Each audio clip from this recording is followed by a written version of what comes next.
में आपका स्वागत है। आज के वेबिनार में हम समझेंगे कि मैपिंग क्या होती है, इसकी इम्पोर्टेंस क्या है, कितनी मैपिंग करवानी चाहिए, हमें कैसे पता चलेगा कि हमारे बच्चे का मैप सही है या नहीं, और मैपिंग सेशन के लिए कैसे तैयारी करके आना है। Now I officially welcome our guest, Miss Vitika. Miss Vitika, welcome to our webinar. Thank you, Ritu. It's actually my honor to be here with all of you. Thank you. सबसे पहले मैं वितिका मैम का introduction दूंगी। Vitika ma'am masters in audiology, speech and language pathologist हैं। She is a director of We Listen speech and hearing clinic. ये clinic Gurgaon में है and she has been serving as clinical specialist for cochlear implants and for Advanced Bionics. तो Advanced Bionics के साथ इन्होंने बहुत साल काम किया है। उनका 15 साल का एक्सपीरियंस है और उनकी सबसे बड़ी क्षमता जो है मैपिंग है। और हम बहुत लकी हैं कि आज वितिका मैम हमारे साथ है। वितिका मैम बहुत सारे हॉस्पिटल्स के साथ भी एसोसिएटेड है, जैसे पारस, मेडियोर और Mayo hospitals. So Vitika ma'am, आपने हमारी फैमिलीज के लिए टाइम निकाला, thank you so much and we hope to learn so many new things from you today. Sure. In fact, even I am looking forward. आप लोगों के experience से मैं भी सीखना चाहती हूँ बहुत कुछ। Awesome. तो मैम, सबसे पहले हमारी फैमिलीज का क्वेश्चन ये है कि इससे पहले हम डिटेल्स ऑफ मैपिंग में जाएं। What is mapping? What is cochlear implant mapping? Okay, so हमें सबको पता है कि कॉक्लियर इम्प्लांट की जरूरत हमें क्यों हुई। सबसे पहले इस बात पे मैं ये बोलना चाहूंगी, let's appreciate how God has created us.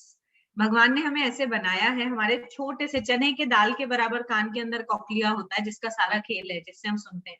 ठीक है, इस कॉक्लिया के अंदर भगवान ने पियानो कीज बनाई है। पूरी पियानो कीज का मतलब है ऐसी हेयर सेल्स बनाई हैं जो अलग अलग फ्रीक्वेंसी को अलग अलग तरीके से परसीव कर सकती हैं। और यही रीजन है कि हम किसी की आवाज सुन के या किसी भी चीज की आवाज से उसको पहचान पाते हैं, है ना। अब हमें जब इम्प्लांट में उस चीज को करना है, इम्प्लांट में भी हमें सेम चीज को डिपिक्ट करना पड़ेगा। सो सेम चीज को डिपिक्ट करने के लिए हमारे पास क्या होते हैं? इलेक्ट्रोड्स होते हैं, है ना। अब हमें पता है म्यूजिकल इंस्ट्रूमेंट जब खराब हो जाते हैं तो हम क्या करते हैं यूजुअली। आपने अगर गिटार, सितार कुछ भी देखा होगा, उसकी तार अगर ढीली हो जाती है या टाइट हो जाती है तो क्या होता है? उसकी आवाज चेंज हो जाती है ना। एग्जैक्टली अब आप यही समझिए कि जो हमारे इलेक्ट्रोड्स हैं, ये हमारा कॉक्लियर इम्प्लांट कुछ नहीं है, एक म्यूजिकल इंस्ट्रूमेंट है। ठीक है, इसमें जो इलेक्ट्रोड्स हैं वो अलग अलग पियानो कीज हैं जो कि अलग अलग फ्रीक्वेंसी को स्टिमुलेट करती हैं हमारे कान के अंदर। ठीक है, मैपिंग केवल इन फ्रीक्वेंसीज को सही तरीके से एक पर्सन के अकॉर्डिंग ट्यून करने का तरीका है। ठीक है, that is exactly mapping is. So mapping एक प्रोसेस है जिसमें हम एक एक इलेक्ट्रोड को इस तरीके से ट्यून इन करते हैं सो दैट कि बच्चा या पर्सन जो भी इम्प्लांट को यूज कर रहा है उस इम्प्लांट को सही तरीके से यूज कर सके और पूरी छोटी से छोटी और बड़ी से बड़ी आवाज को सुन सके और समझ सके। यानी कि ये एक ट्यूनिंग का प्रोसेस है। Right. I hope this was clear. Yes. So जैसे what I can make out is कि जैसे हम एक इंस्ट्रूमेंट में सा लो फ्रीक्वेंसी से शुरू करके सा रे गा मा पा धा नी सा हाई फ्रीक्वेंसी तक जाते हैं, ऐसे ही मैपिंग में हम लो फ्रीक्वेंसी से हाई फ्रीक्वेंसी और वाइस वर्सा हम सारे Exactly. सुरों को बच्चे के हियरिंग लॉस के अकॉर्डिंग सेट करते हैं। Exactly. This is exactly what we do. Okay, great. तो अब जब मैपिंग हो गई तो इसमें इसमें हम मैपिंग में एग्जैक्टली हम करते क्या है, हमें क्या सेट करना होता है? तो इसको समझाने के लिए सबसे पहले मैंने अभी जैसे बताया कि नॉर्मल हियरिंग में हमारे हेयर सेल्स हैं जो कि इलेक्ट्रोड्स के जैसा काम करते हैं, है ना। हमने इम्प्लांट में हेयर सेल्स की जगह इलेक्ट्रोड्स डाल दिए। ये इलेक्ट्रोड्स क्या करती हैं? ये इलेक्ट्रोड्स करंट स्टिमुलस को लेते हैं, ठीक है, और उस करंट स्टिमुलस को हमारे नर्व्स में पास कर देते हैं। ठीक है, अब यहाँ पर लाउडनेस हम कैसे परसीव करते हैं ये समझना जरूरी है हमारे लिए। कि हम जब बात कर रहे हैं मैपिंग में, बार बार बोल रही हूँ कि हम मैपिंग क्यों करते हैं, कि हम एक बहुत छोटी विंडो से, स्विच ऑन वाले दिन हम एक बहुत छोटी विंडो से लाउडनेस या आवाज को देना शुरू करते हैं और धीरे धीरे धीरे धीरे आपके हर बच्चे ने ये नोटिस किया होगा, पेरेंट्स ने नोटिस किया होगा कि उस आवाज को धीरे धीरे धीरे हम बढ़ाते हैं। तो बढ़ाते कैसे हैं, उसका क्या प्रोसीजर है, बढ़ाने के लिए क्या किया जाता है। जैसे नॉर्मली हम आवाज जो है वाइब्रेशन है, जितनी लाउडनेस होती है उतनी एनर्जी हमारे कान में पहुंचती है, और उसके एनर्जी के साथ जो है उतनी एनर्जी के साथ उतना मूवमेंट हेयर सेल्स में होता है, जिसकी वजह से ज्यादा एक्साइटेशन होता है और ज्यादा न्यूरॉन फाइबर जो फायर करते हैं हमारे नर्व के अंदर, है ना। हमें पता है कि इम्प्लांट सेम वही नर्व को यूज कर रहा है, बस हेयर सेल्स की जगह हमने इलेक्ट्रोड लगा दी, है ना। अब वहां पर हेयर सेल एक्साइट हो रही थी, उनके एक्साइटमेंट से न्यूरॉन फायर कर रहे थे। अब हमने क्या करना है, अब हमारी हेयर सेल तो है नहीं, हेयर सेल के लिए हमने क्या रिप्लेस किया है, इलेक्ट्रोड्स लगाए हैं। सो इलेक्ट्रोड्स किससे एक्साइट करेंगे नर्व को, वो एक्साइट करेंगे करंट से। सो जितना ज्यादा अमाउंट ऑफ करंट होगा उतनी ज्यादा हमारी लाउडनेस होगी, उतने ही ज्यादा न्यूरॉन एक्साइट होंगे, नर्व फाइबर जो है स्टिमुलेट होंगे, और उतना ज्यादा लाउडनेस का परसेप्शन आएगा। यानी कि लाउडनेस का मतलब यहाँ पर क्या है, इम्प्लांट में लाउडनेस का मतलब है करंट इंक्रीज करना, ठीक है। So that is exactly what we do, और यही एक रीजन है कि जब हम स्विच ऑन करते हैं तो हम बच्चे को बहुत छोटा अमाउंट करंट का देते हैं। क्यों? क्योंकि अल्टीमेटली हमें एक चीज ध्यान रखनी है, वो करंट है, इट्स ए करंट इम्पल्स। अगर मैं एक ही साथ उसको बढ़ा के दे दूंगी तो बच्चा उसको साउंड की तरह परसीव नहीं करेगा, बल्कि एग्जैक्ट करंट की तरह परसीव करेगा, एंड देयर बी ट्विचिंग और different kind of reactions. Okay, so इसलिए उसको हमेशा पहले स्टेज पे अडेप्ट कराते जाना, धीरे धीरे अडेप्ट कराते हुए उसको आगे बढ़ते हैं, है ना। सो इसलिए करंट बहुत छोटे लेवल से स्टार्ट होता है, और लाउडनेस को बढ़ाने के लिए हम करंट को इंक्रीज करते हैं, ठीक है। ये इन्फॉर्मेशन हमारे लिए क्यों जरूरी हो जाती है, जैसे आप थेरेपी में देखते हैं कि बच्चा डिस्टेंस से कुछ आवाजों पे ध्यान नहीं दे पा रहा, या अगर मैं बात करूं कि हम लिंक साउंड की बात करते हैं, लिंक साउंड आ ई ओ ऊ ये 6 की 6 साउंड में किसी आवाज को तो वो 6 फीट के डिस्टेंस से सुन लेता है, लेकिन किसी आवाज को सुनता है पर समझ नहीं पाता या आइडेंटिफाई नहीं कर पाता। तो हमें क्या समझना है कि मुझे उस आवाज को ठीक करने के लिए उस आवाज की फ्रीक्वेंसी की शायद लाउडनेस बढ़ाने की जरूरत है, इस वजह से वो बच्चा उस आवाज को नहीं समझ पा रहा। तो बहुत सीधा सा simple cause and effect relation वाला जो है ये पूरा प्रोसेस होता है ना। सो जितना हम सजग रहेंगे, जितना हम सचेत रहेंगे कि हमारा बच्चा किन आवाजों पे किस तरीके से रिएक्ट कर रहा है, so not only therapist, in fact parents, अगर आप लोग अच्छे से इस चीज को नोट डाउन करेंगे और थेरेपिस्ट को और अपने ऑडियोलॉजिस्ट को बताएंगे, आपकी मैपिंग उतनी ही फाइनर होती जाएगी, ठीक है। So can we move to the next slide Ritu? Yes please. Okay, एक और चीज, ये सारे मैंने मैपिंग के क्वेश्चन जो हैं उनको आंसर करने से पहले दो चीजें मैं आपको यहाँ पर समझाना चाहती हूँ, क्योंकि अगर हम ये नहीं समझेंगे तो हम एग्जैक्टली प्रोसेस को नहीं समझ पाएंगे। So loudness is equivalent to current, ये हमें समझ में आ गया, ठीक है। जितना हमें लाउडनेस बढ़ानी है उतना हमें करंट बढ़ाना है, ये बात सही है, ठीक है। अब दूसरी बात पे आते हैं। अगर हम नॉर्मल हियरिंग की बात करते हैं, नॉर्मल हियरिंग में एक पूरी रेंज होती है। रेंज इन द सेंस कि हमें सबको पता है कि अराउंड 20 dB के आसपास हमारे थ्रेशोल्ड्स होते हैं अगर हम नॉर्मल हैं तो, है ना। और मैक्सिमम आप कितना लाउड सुन सकते हैं, you can go up to, जो आपका अनकंफर्टेबल लेवल होता है वो होता है discomfort level, that is somewhere around 100 to 120 dB के बीच में होता है। सबका अलग अलग वेरी करता है, किसी का 100 से ही स्टार्ट हो जाता है, किसी का 120 dB तक जाता है ना। 120 dB की आवाज होती है बहुत लाउड साउंड, बहुत जैसे लाउड। वो हम डीजे वगैरह कभी उसमें Yes, चले जाएं yes, as तो if you're just standing next to the DJ. Yes, हाँ, है right. ना। सो वो बहुत तेज आवाज होती है। सो ये अब हमने क्या समझा कि हमारी जो, इसे हम बोलते हैं इस पूरी रेंज को 20 dB से स्टार्ट होकर 120 dB तक, ये जो एक पूरी विंडो है इसको हम बोलते हैं डायनेमिक रेंज, ठीक है। ये हमारी हियरिंग की रेंज होती है, ठीक है। अब इम्प्लांट में हम कैसे इसको डिपिक्ट करेंगे, इम्प्लांट में हम कैसे डिपिक्ट करते हैं, इम्प्लांट में अगेन सेम करंट से ही आएगा, पर हमारे पास जो करंट के लेवल में उसको इंक्रीज करने की जो विंडो होती है वो होती है 5 से जस्ट 25 dB, ठीक है। सो ये समझ लीजिए, ये इधर इतनी बड़ी विंडो है, इधर इतनी छोटी विंडो है, हमें इसको इस तरीके से फनल करना है कि ये सारी लाउडनेस जो नॉर्मल डायनेमिक रेंज की लाउडनेस है वो सारी इतनी सी लाउडनेस में बिल्कुल फिट हो जाए, ठीक है। सो हमारी एक बड़ी डायनेमिक रेंज इस छोटी सी इलेक्ट्रिक डायनेमिक रेंज में, इलेक्ट्रिक हियरिंग में सेट होती है, ठीक है। इसका मतलब क्या हुआ कि अगर मैं छोटा सा भी चेंज कर रही हूँ अपने करंट लेवल में, वो लाउडनेस को बहुत तेजी से घटा या बढ़ा सकता है। और ये बात की इंपॉर्टेंस क्या है, कई बार हमारे दिमाग में ये सेट हो जाता है एज अ पेरेंट कि लाउडनेस बढ़ाते रहना है, दिमाग में ये सेट होता है कि हाँ लाउडनेस बढ़ानी है। पेरेंट्स, मेरे पास ज्यादातर पेरेंट्स का ये कंसेप्ट होता है, मैम लाउडनेस बढ़ा दो, है ना, कितने करंट लेवल बढ़ गया मैम, कितने करंट लेवल बढ़ गया।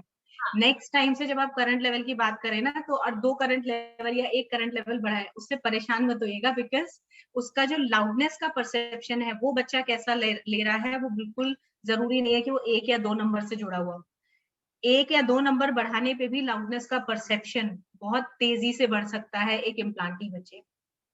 ठीक है, सो हमें ये समझना है कि इतनी बड़ी डायनेमिक रेंज को हमने इतने छोटे से हिस्से में जब उसको कन्वर्ट किया है, तो छोटे छोटे चेंजेस भी बहुत मेजर चेंजेस लाते हैं। सो अगर मैप में बहुत छोटे चेंजेस भी आए हैं, वो भी आपकी फाइनर ट्यूनिंग को या आपके स्पीच को फाइन बनाने में हेल्प करते हैं। आई होप मैंने ये चीज आपको ढंग से समझाई है, आपको पता चल गया। सो यहाँ पर सॉफ्ट साउंड लाइक जैसे पेड़ की रसलिंग, जो पत्तों की रसलिंग की उसकी आवाज होती है आपस में रगड़ने की, या हवा चलती है उसकी आवाज होती है।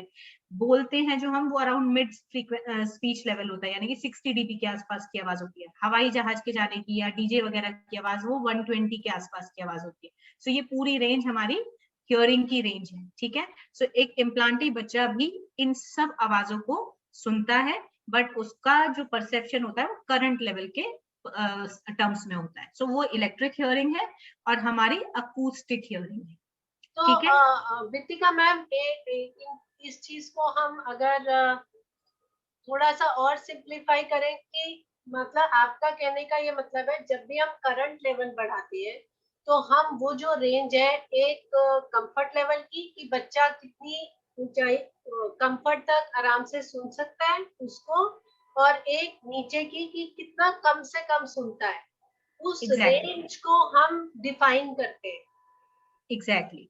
सो हम एग्जैक्टली वही इलेक्ट्रिक हियरिंग में, जो हमारी अकूस्टिक हियरिंग में डायनेमिक रेंज है 20 dB थ्रेशोल्ड, और 120 मैंने क्या बताया, मोस्ट कंफर्टेबल लेवल, या फिर लेवल ऑफ डिस्कम्फर्ट हम कई बार बोल देते हैं, लेवल ऑफ डिस्कम्फर्ट जहां से शुरू हो जाता है। ठीक है, सो ये जो डायनेमिक रेंज पर एग्जैक्टली हम उसको टी और सी के टर्म्स में मैच करते हैं। T is threshold and C is most comfortable level, है ना। So this is how it is depicted. अगर किसी पेरेंट को बीच में कोई भी क्वेश्चन पूछना हो तो आप प्लीज चैट बॉक्स में लिख सकते हैं and we'll take your question side by side. अब सबसे पहले पेरेंट्स ने बोला इतनी बार मैपिंग करने की जरूरत क्या है मैम, कितनी बार करनी है, इतनी बार बार हम मैपिंग क्यों करते हैं? हाँ, सो इस क्वेश्चन का आंसर ऋतु एग्जैक्टली स्क्रीन पे है ना। कैसे, यहाँ पर क्या दिख रहा है, हमारी लाइट के लिए हमारी सेंसिटिविटी दिखाई दे रही है ना। Correct. This is just an analogy to understand कि जब हम, हियरिंग भी हमारी सेंस है, विजन भी हमारी सेंस है ना। मैं आपको एक अंधेरे कमरे में बंद करूं और उसके बाद सीधे से कर्टन हटा दूं, वो भी दोपहर के 12 बजे, ठीक है, करेक्ट। आपका रिएक्शन एग्जैक्टली यही होगा जो कि इस स्क्रीन पे है ना। अभी हियरिंग के टर्म्स में बात करते हैं, आप मेरी सारी बातें सुन रहे हैं। एक बच्चे के लिए जिसको हियरिंग इम्पेयरमेंट है, स्पीच इज दिस, जो अभी मैंने इससे पहले किया था। ओह, मुझे Now, लगा मेरे understand. कंप्यूटर में कुछ गड़बड़ हो गई आवाज को। Exactly. Exactly. So for them, speech is nothing but this. They have no sound.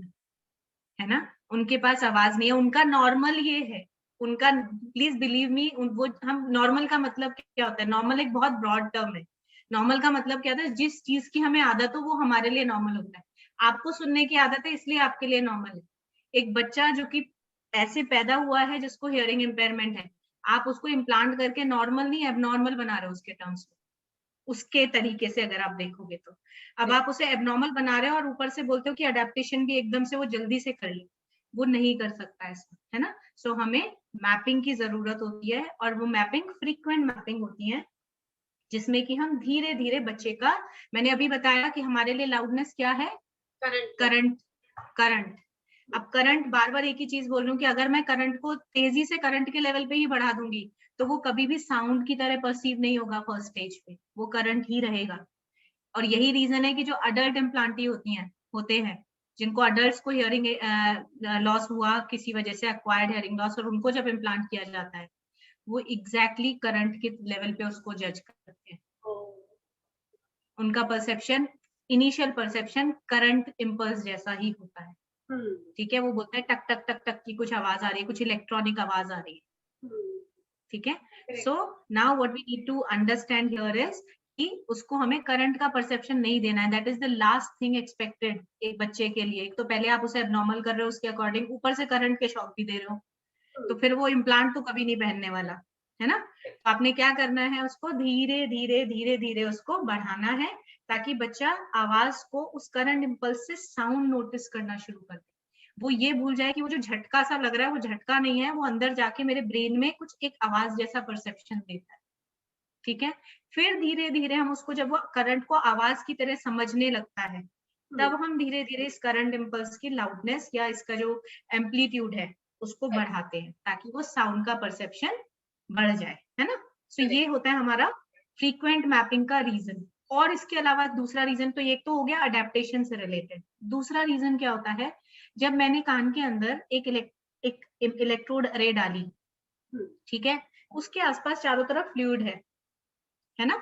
हमने कान के कॉक्लिया में क्या है, कॉक्लिया के अंदर फ्लूइड है सारा, हमने उसके अंदर एक इलेक्ट्रोड अरे इंसर्ट कर दी। अब क्या होता है, धीरे धीरे इस फ्लूइड के अंदर बहुत सारी चीजें, ये समझ लो जैसे आपका एक चीनी का ग्लास, घोल, आपने ग्लास में पानी लिया और उसमें बहुत सारी चीनी, नमक और बहुत सारी चीजें आपने उसमें मिक्स करके चम्मच से हिला के डाल दी। ठीक है, अब आपने अगर उस पर चम्मच छोड़ रखी है, क्या होगा उसके अंदर। कभी किसी ने ध्यान दिया, अगर आपने किसी पानी के ग्लास में बहुत सारी चीजें मिक्स की और उसके अंदर कोई चम्मच या कुछ रख के छोड़ दिया, क्या होता है, उसके ऊपर कुछ पार्टिकल्स जमते हैं। हाँ, चम्मच के ऊपर भी वो चीजें आनी शुरू हो जाएंगी। हाँ, चम्मच के ऊपर भी धीरे धीरे वो चीजें आनी शुरू हो जाती हैं। अब यही चीज हो रही है हमारे इलेक्ट्रोड अरे के साथ। हमारी इलेक्ट्रोड अरे चली गई कान के अंदर, वहां है फ्लूइड, और फ्लूइड कौन सा है, जिसमें आयंस और बहुत सारे हमारे ब्लड से जितने भी चीजें निकलती हैं, हाँ, बहुत सारे अलग अलग आयंस, आयनिक कॉम्पोजिशन है, अब वो सारी चीजें उसके अंदर है ना। वो क्या,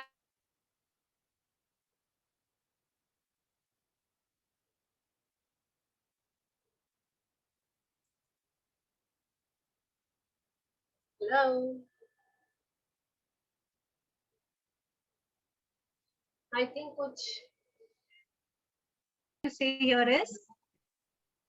कि होता क्या है, इलेक्ट्रोड अरे कान के फ्लूइड के अंदर है, उसमें छोटी छोटी प्लेटें हैं, और उन प्लेट के ऊपर ये चीजें जमा होनी शुरू हो गई।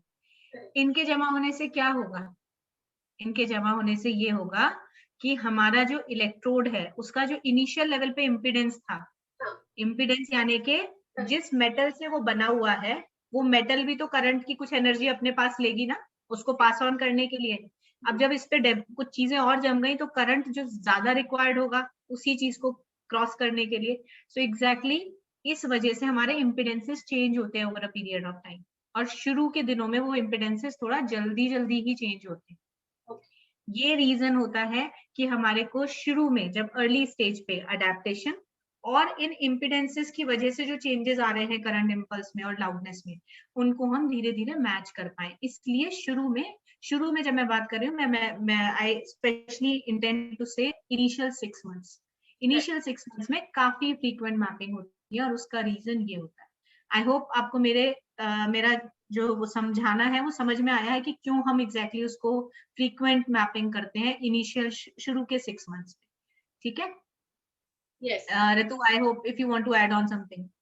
नो आई एग्री, क्योंकि ये सबसे कॉमन क्वेश्चन था कि मैम इतनी बार मैपिंग क्यों करानी है, तो आपने बहुत सिंपल और बड़ा अच्छा एग्जांपल देके समझाया कि मैपिंग की ये बार बार जरूरत क्यों होती है।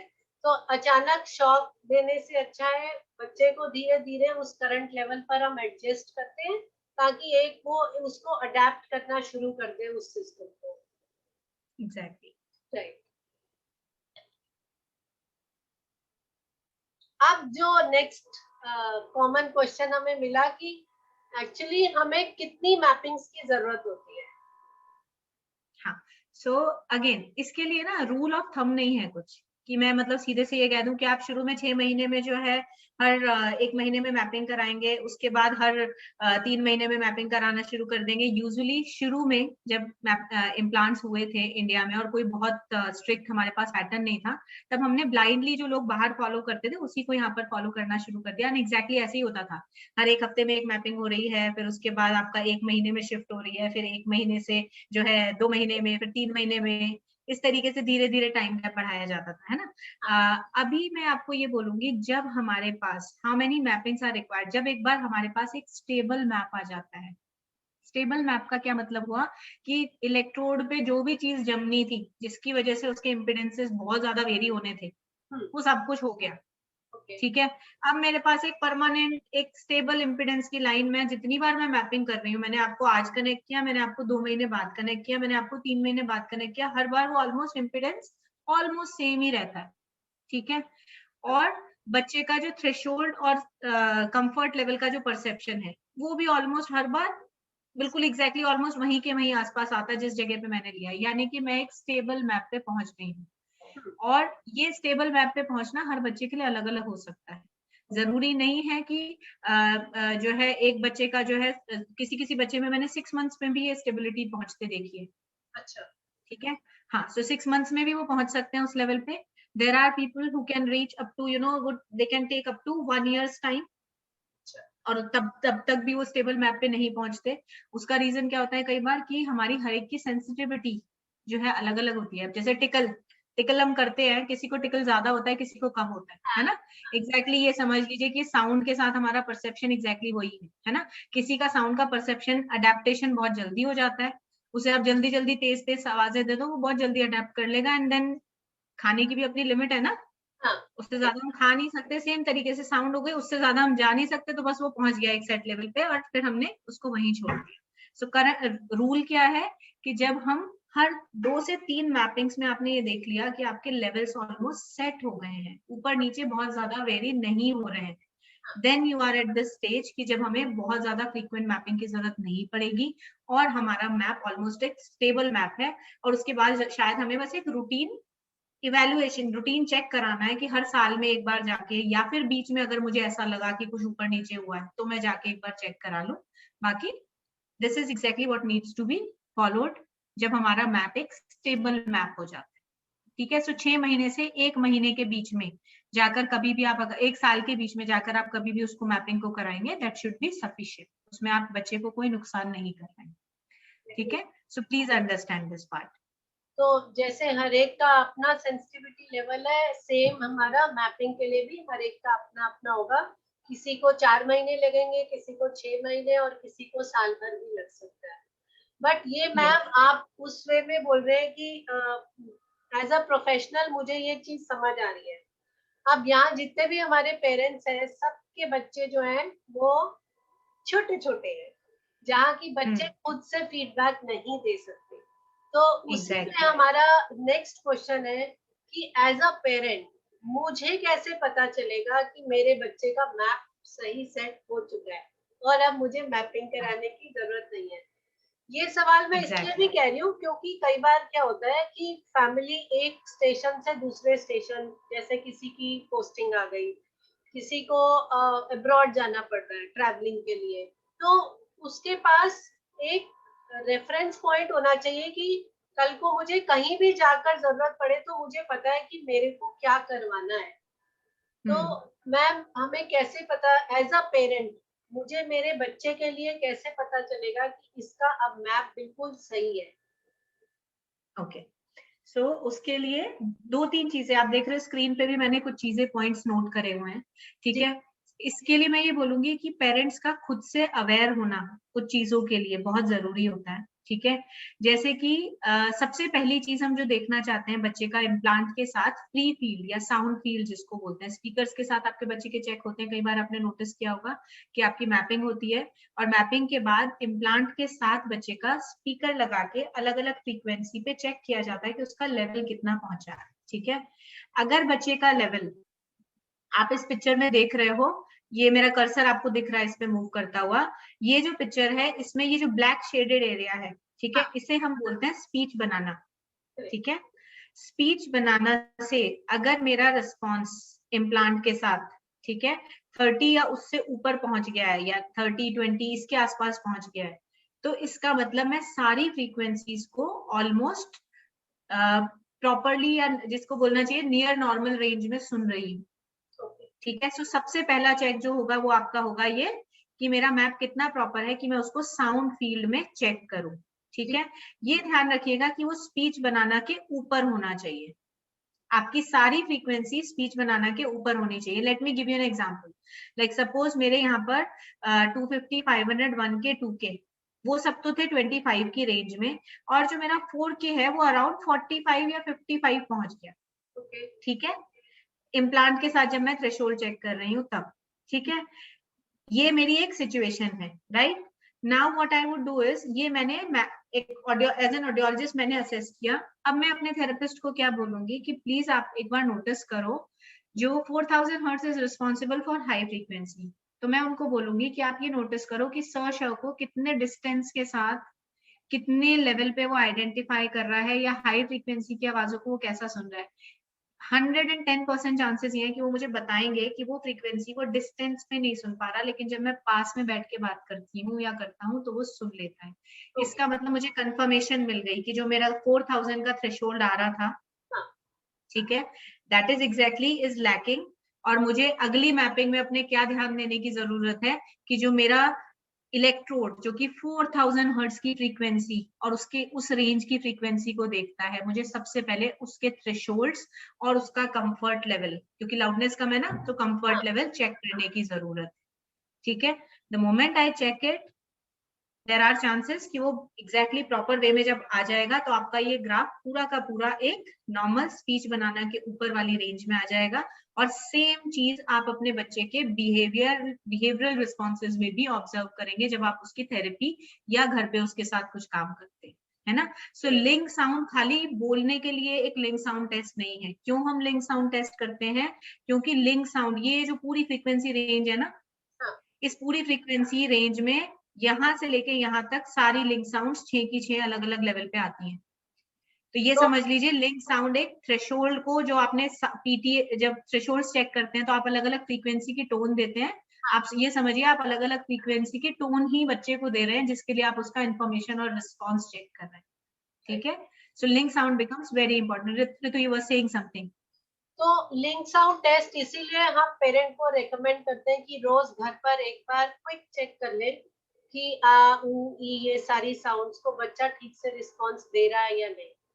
मान लीजिए अगर इसको हमें पास से भी चेक करना है और दूर से डिस्टेंस बढ़ाकर भी चेक करना है। यस यस, और सो लिंक अगर साउंड टेस्ट करते हुए या लिंक साउंड टेस्ट करते हुए दो चीजों का ध्यान रखेंगे।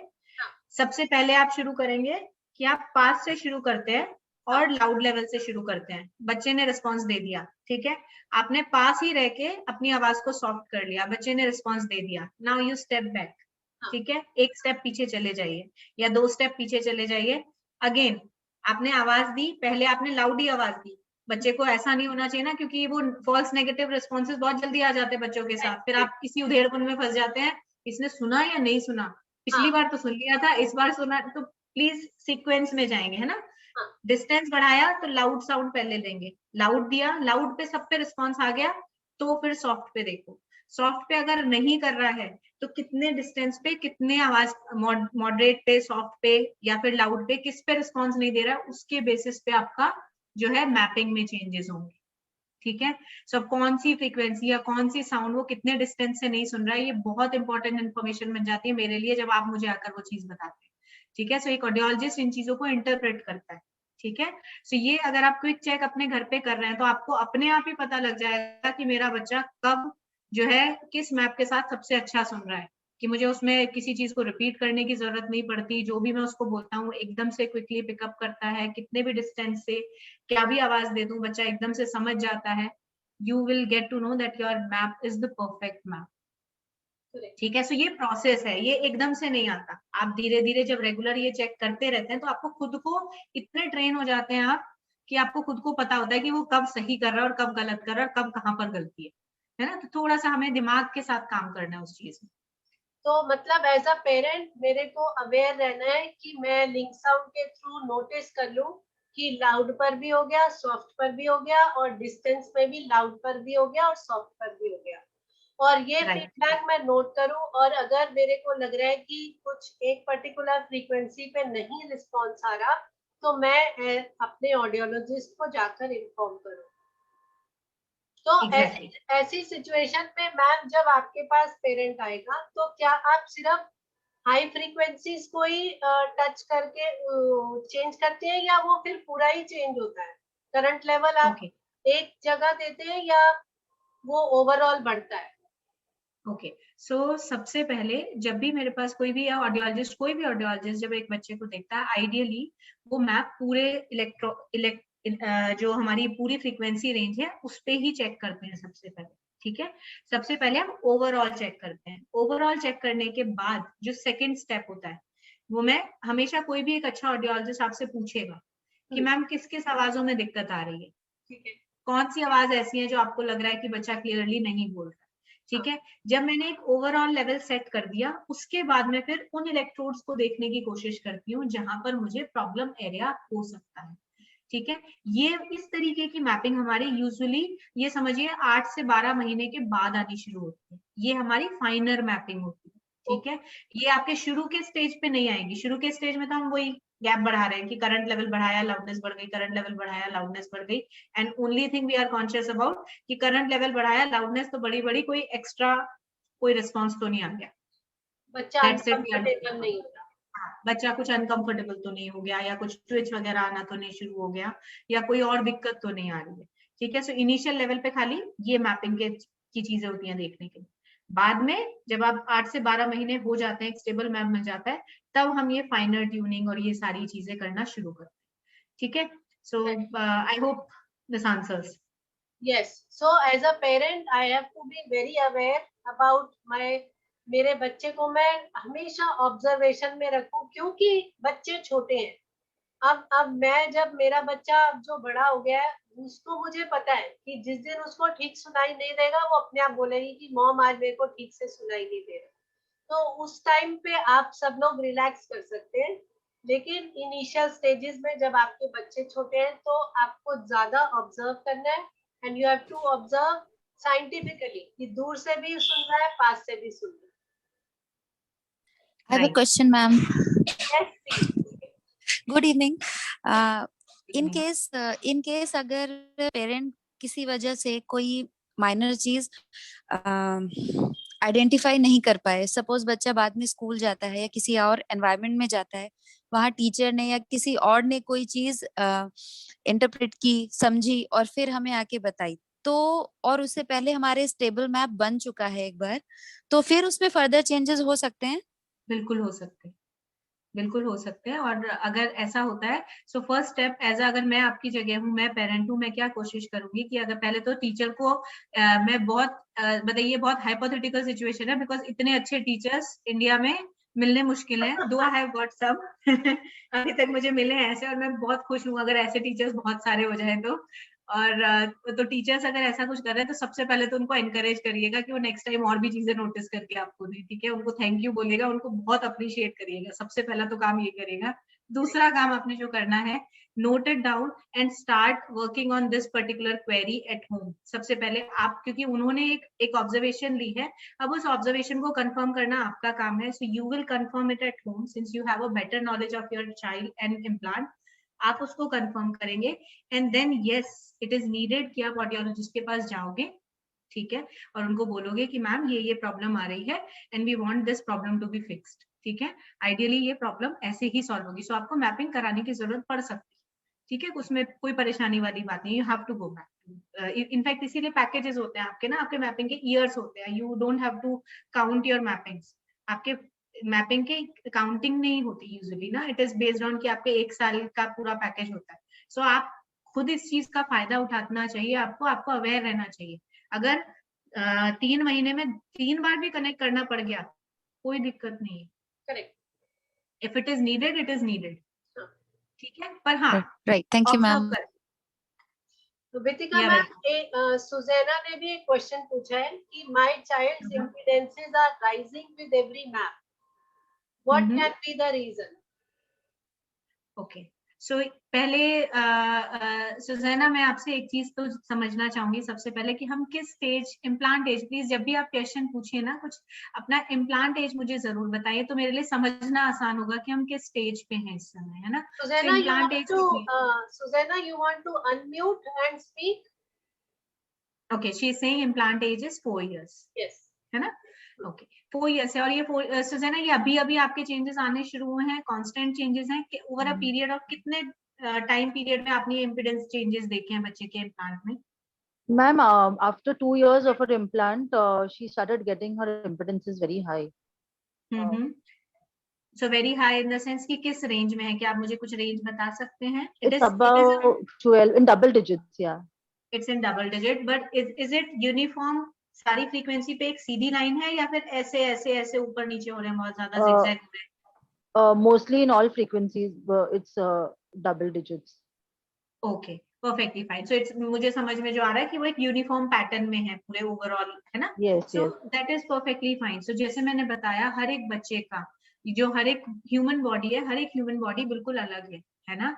मेरा किस तरीके का कंपोजिशन है, बॉडी कंपोजिशन कैसा है मेरा जो ईयर की या मसल्स की स्ट्रक्चर किस तरीके की है, उसके बेसिस पे भी मुझे कितनी करंट चाहिए या नहीं चाहिए वो डिपेंड कर सकती है। Since it is overall same, ठीक है, तो मैं ये बोलूंगी कि मुझे उसमें कोई दिक्कत नहीं है। वो बच्चा जैसे जैसे बढ़ रहा है, मसल टोन और वो सब उसकी जब बिल्ड हो रही है, उसके साथ साथ उसके इम्पिडेंसेस थोड़े से बढ़ रहे हैं, which should settle down in some time, जैसे जैसे वो और बड़ा होगा। जब भी किसी पर्टिकुलर इलेक्ट्रोड पे ऊपर नीचे जल्दी से मतलब बहुत ज्यादा हो रहा है, तो मेरे लिए वो कंसर्न का पॉइंट बन जाता है, because then in that case it can be something related to implant. Right now this is not related to implant, this is related to my body, कि अल्टीमेटली क्या है, इलेक्ट्रोड जो है, जो करंट दे रहे हैं, इलेक्ट्रोड जो करंट दे रहे हैं, वो करंट वेव्स के फॉर्म में जा रहा है, डायरेक्ट टच लेके नर्व के पास नहीं जा रहा। सपोज ये नर्व है मेरी, ठीक है, ये मेरी नर्व है और ये मेरा इलेक्ट्रोड है, इसके बीच में वो वेव की तरह ट्रेवल कर रहा है, डायरेक्ट टच नहीं कर रहा है। अब इस बीच में जो जो चीजें हैं वो इम्पिडेंस डालेंगी ना, वो इम्पिडेंस बढ़ा देंगी। अगर मेरी ब्लड की थिकनेस या मेरे फ्लूइड की थिकनेस ज्यादा है, तो भी तो इम्पिडेंस ज्यादा हो जाएगा। आपको समझ में आई मेरी बात? इलेक्ट्रोड डायरेक्ट नर्व से टच नहीं कर रहा है, वो एक वाईफाई का सिग्नल जैसे है, आपके फोन को डायरेक्ट टच नहीं करता ना, वाईफाई का सिग्नल आपको दिखता नहीं ना, है ना? आपकी वाईफाई कहीं और लगा होता है और आप कहीं और यूज कर रहे होते हैं, है ना? लेकिन अगर बीच में दीवार आ जाती है तो कई बार सिग्नल पुअर होता है, या आप रूम बंद कर देते हैं तो सिग्नल पुअर होता है, बैरियर आया बीच में कुछ, है ना, तो इम्पिडेंस बढ़ गया। एग्जैक्टली सेम तरीके से जब मेरा इलेक्ट्रोड है वो एक सिग्नल वाईफाई सिग्नल की तरह दे रहा है, और यहाँ मेरी नर्व है, इसके बीच में अगर फ्लूइड की थिकनेस बहुत ज्यादा है तो क्या होगा, इम्पिडेंस बढ़ेगा ना। और अगर इसका मतलब ये है कि हमारे जो चेंजेस हो रहे हैं बॉडी के अंदर, जो चेंजेस हो रहे हैं उसकी वजह से भी वो इम्पिडेंस चेंज हो सकते हैं। और क्योंकि वो यूनिफॉर्म है, that is exactly how I would interpret it, कि जब वो क्योंकि यूनिफॉर्म है इसलिए कोई परेशानी की बात नहीं है। जो जैसे जैसे उसके बॉडी में चेंजेस हो रहे हैं उसकी वजह से हो रहा है, धीरे धीरे वो सेटल हो जाने चाहिए। और ये सबके साथ ऐसा नहीं होता है, कुछ बच्चों में ऐसा होता है, इट इज नॉट अलार्मिंग, ठीक है? कोई So, ma'am, दिक्कत वाली बात नहीं है। in that case, do I need to do the mapping regularly, or can that similar so map आपको, yes, so you for you at least I would say कि 6 to 8 months में एक बार आपने चले जाना चाहिए जरूर मैपिंग के लिए। Okay. Okay, ma'am, will this hamper her hearing, her speech and hearing, as in this impedance is going higher? No, I mean in the sense loudness vary कर जाएगी, लाउडनेस आपकी वेरी कर जाएगी। जितना जो मैंने करंट दिया था, अगर उसमें इम्पिडेंस की वजह से एनर्जी उस करंट की ज्यादा वेस्ट हो गई, तो मेरा लाउडनेस जो अल्टीमेटली इम्प्लांट तक, जो ब्रेन तक पहुंचेगा, वो कम हो जाएगा ना। सो डिस्टेंस के साथ हियरिंग अफेक्ट हो जाएगी। Okay, सो okay. स्पीच की क्लैरिटी, क्योंकि स्पीच की क्लैरिटी क्यों नहीं अफेक्ट होगी, स्पीच ज्यादातर पास में होती है, आप कभी भी किसी से दूर Yeah, से खड़े right. होकर बातें नहीं करते, है ना? आप पास में जाके और आमने सामने रह के, तो आपको आमने सामने में तो नोटिस भी नहीं कर पाएंगे डिफरेंसेस का। Okay, only loudness. हाँ, जब डिस्टेंस बढ़ेगा कि कितने डिस्टेंस पे वो सुन पा रहा है वो आवाजों को, उन चीजों से आप नोटिस कर सकते हैं। So you can keep this as a marker कि कब आपको लगा कि अब थोड़ा सा डिस्टेंस से और लाउडनेस में, आवाजों में थोड़ा फर्क करने लगा है, तो शायद मुझे मैपिंग की रिपीट करने की जरूरत है। So this is something which you can also decide. So not only audiologist, you can also decide based on your judgment of your child's responses. Exactly. Okay, ma'am. Thank you. Thank you. इसीलिए you You're have to welcome. be more careful and observant कि with distance how much the child is hearing. There are no changes from Monday to Friday to Sunday, you know. So Yes. it has to be consistent every day. Yes. Vitika ma'am, एक कभी का भी question आया है. हाँ जी. Ma'am, my child's implant age is 2 years. We have noticed he is now not responding on sir sound. Mm-hmm. Now audiologist has switched off his 3 electrodes. Is it Okay. okay and has told us to work on this sound? Okay. So 3 electrode switch off हुए हैं उसके, and I believe कुछ ना कुछ उनमें problem है, इसी वजह से उनको स्विच ऑफ किया गया है. एंड ये जो इलेक्ट्रोड स्विच ऑफ हुए हैं, are these high frequency electrodes, यानी कि वो हाई, कौन से नंबर के इलेक्ट्रोड है, आपको ये आइडिया है कुछ? आई एम श्योर ये हाई फ्रीक्वेंसी होंगे. मैम उन्होंने कुछ बताया नहीं ऐसा. अच्छा, ठीक है, कोई बात नहीं. जो जहां तक मुझे समझ में आ रहा है, ये हाई फ्रीक्वेंसी इलेक्ट्रोड है. घबराने वाली अगेन कोई बात नहीं है, क्योंकि अगर ऐसा हुआ है, हमारे जितने नंबर ऑफ इलेक्ट्रोड है, मान लो जैसे मैं एग्जांपल दे रही हूँ, अगर मेरे पास 12 नंबर ऑफ इलेक्ट्रोड थे, ठीक है, और मैंने, can you hear me? Yes ma'am. Yes ma'am. हाँ, सो मैंने अपनी स्पीच की जो पूरी फ्रीक्वेंसी रेंज है, यहाँ से लेकर 250, एरो को देखिएगा प्लीज, है ना, 250 से लेकर 8000 हर्ट्ज तक की फ्रीक्वेंसी को मैंने पहले 12 हिस्सों में बांट रखा था. अब अगर मेरे 2 या 3 इलेक्ट्रोड ऑफ हो गए हैं, तो मैं क्या करूंगी, कितने कम हो गए? 3 कम हो गए ना, तो बचे 9, है ना. सो अब मैं फ्रीक्वेंसी कम नहीं हुई, मेरी फ्रीक्वेंसी एज इट इज है. फ्रीक्वेंसी, इस सेम फ्रीक्वेंसी को मैं 9 इलेक्ट्रोड में डिस्ट्रीब्यूट कर दूंगी. ठीक है, यानी कि मतलब ये समझ लीजिए कि आपने खाना बनाया, आपके पास कटोरियां कम हो गई, तो आपने क्या किया, उन्हीं कटोरियों को ऊपर से ऊपर तक भर दिया, ताकि आपका पूरा चीज जो है आप सर्व कर सके. ठीक है, सो ये समझिए, ये इस तरीके से है. ठीक है, सो ऐसा नहीं हुआ कि बच्चा जो है सुन नहीं रहा वो आवाजें, पर डिफरेंस क्या आया? डिफरेंस यहाँ पर ये आया क्योंकि पहले वो आवाज अलग इलेक्ट्रोड से सुन रहा था. ठीक है, अब मैंने उसे दूसरे इलेक्ट्रोड पे ट्रांसफर किया है, जहां पर उसकी फ्रीक्वेंसी रेंज अब एक वाइडर रेंज बन गई.